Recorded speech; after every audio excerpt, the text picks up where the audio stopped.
Maniyem 10 million. Oh, chassis. Ogenede. Na ọ bụ na asị gị were nde naira iri ya bụ 10 million naira.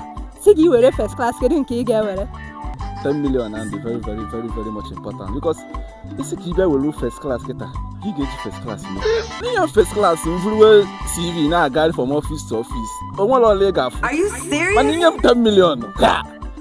Na abugonu big man na. Onwere yours of the 10 million sharp.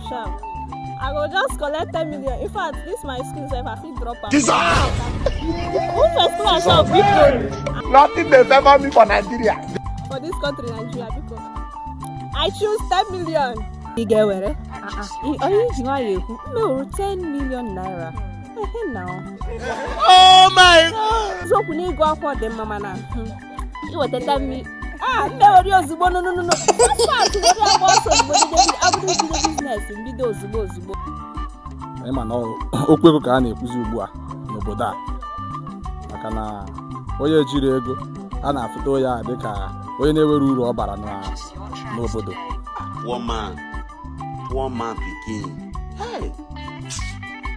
10 million naira nye gị first class kedu nke ị ga-ahọrọ? 10 million naira. I want to do business. Did it the 10 million? Yes, establish the whole concept of the business. I'll go with 10 million naira.